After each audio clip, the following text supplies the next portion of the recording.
Halo teman-teman, bergabung kembali di channel berfisika.com, channel yang menjadi tolak ukur belajar fisika dasar di perguruan tinggi, khususnya di TPB ITB, umumnya di perguruan tinggi yang lainnya di seluruh Indonesia.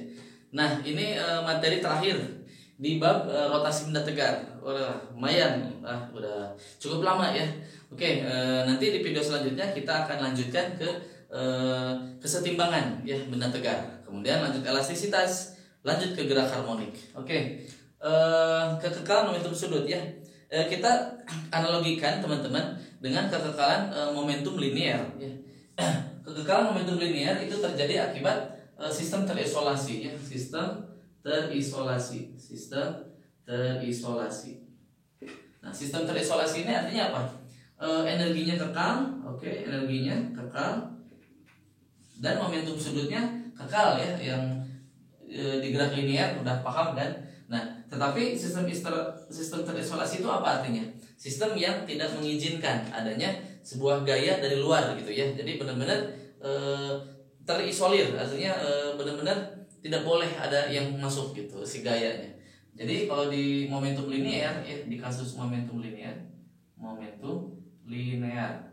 Nah, itu kasusnya berarti sigma F-nya, F netonya eksternal pastinya. Itu perubahan momentum terhadap waktunya. F netonya 0 sigmanya. Jadi di sini tidak ada teman-teman 0. Nah, berarti turunan sesuatu terhadap waktu, turunan ya menghasilkan 0 itu adalah sesuatu yang konstan. Jadi P totalnya berarti P-nya harus konstan, teman-teman. Nah, berarti P total itu adalah P awal sama dengan P akhir. Seperti ini kan di materi sebelumnya. Nah, dengan analogi yang sama dengan momentum linear, berarti kita punya momentum sudutnya, teman-teman ya. Jadi untuk momentum sudut. Nah, berarti analogi dengan cara seperti ini. Berarti di sini sigma torsi, berarti ya, sigma torsi eksternal neto, oke, sama dengan perubahan momentum sudut per waktu, teman-teman. Nah, dengan konsep yang sama, turunan kalau diturunkan sesuatu, kalau diturunkan menghasilkan 0, oh berarti sesuatu itu adalah nilainya konstanta atau konstan. Nah, berarti dalam hal ini adalah L-nya adalah konstan, teman-teman. L-nya adalah konstan. Atau L-nya kita ubah L awal itu harus sama dengan L akhir. Selama si sigma netonya harus 0. Oke, jadi tidak ada gaya neto eksternal ya. Nah, kalau kita tulis seperti ini I1 omega 1 atau IF dikali omega F. Nah, ini boleh seperti ini teman-teman. Dan kaidah ini biasanya sangat berguna untuk menganalisis konsep-konsep pergerakan yang ada di dunia nyata ya. Nah, contohnya yang seperti ini itu sangat berguna teman-teman.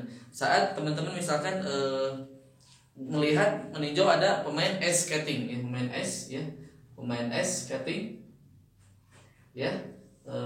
Jadi yang pertama ya, dia merentangkan tangannya, teman-teman. Merentangkan tangannya, oke, anggap aja bagus ya. Nih, oke, nah ini misalkan dia di es, nah gitu. Nah, dia berputar, teman-teman. Nah, berbeda. Kemudian setelah berputar, tangannya ditekukan gini ya. Jadi awalnya direntangkan, kemudian ditekukan. Nah, jadi yang satu lagi tangannya ditekukan gitu ya. Artinya tidak terentang gitu si tangannya. Nah, kemudian dia apa teman-teman yang menyebabkan apa kira-kira fenomena apa perubahannya? Dan ternyata omeganya ini omega 0. Omega aksennya itu menjadi lebih besar daripada omega 0, teman-teman. Jadi kalau si tangannya diterentangkan, omeganya dia punya omega, kecepatan sudutnya omega 0 misalnya. Tapi setelah dia tangannya ditelungkupkan gini gitu, terus dia berputar, nah itu makin cepat. Kenapa hal itu bisa terjadi? Karena semakin tangannya ditelungkupkan, nah kita tahu dari sini berarti omega itu kan nanti berbanding terbalik dengan inersia ya. Oke. Nah, jadi kalau misalkan inersia kan mr kuadrat. Nah, Kalau tangannya ditelumpukan, ya, berarti tangannya kecil nih, berarti R-nya makin kecil dari sumbu pusat masanya, misalnya pusat rotasi di sini, pusat masanya di sini. Oke, nah berarti R-nya makin kecil. Kalau R-nya kecil, berarti apa teman-teman ini omeganya? Omeganya besar. Omeganya besar. Begitupun sebaliknya. Kalau R-nya besar nih yang terlentang, yang ini, berarti omeganya kecil. Nah, konsep-konsep seperti ini sangat penting ya untuk menganalisis keadaan-keadaan fenomena yang ada di sekitar kita ya. Atau contohnya lagi yang perenang loncat indah gitu loh teman-teman ya.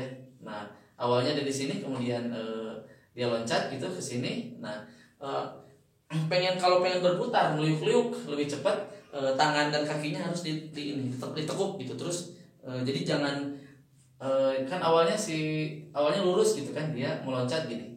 Awalnya lurus si peloncat itu, kemudian dia menekuk ya, artinya si jarak R-nya diperkecil.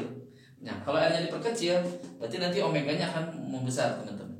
Jadi memutarnya akan cepat nanti ya. Pada saat di sini nanti jadi menekuk gitu kan. Jadi menekuk gitu. Ini kan awalnya lurus gitu kan. Terus dia menekuk. Nah, jadi nanti omeganya akan lebih besar. Oke. Mungkin itu teman-teman pengantar ya pembahasan tentang momentum sudut di pembahasan materi rotasi benda tegar. Inilah materi terakhir. Jadi video selanjutnya kita akan bahas materi tentang kesetimbangan benda tegar, dan selanjutnya elastisitas, selanjutnya lagi gerak harmonik. Oke, sampai jumpa di lain waktu dan kesempatan. Dukung terus channel ini agar senantiasa berkontribusi, mencerdaskan dan memberikan manfaat ya bagi teman-teman semuanya. Oke, salam, sampai jumpa, salam bertiska.com, dadah.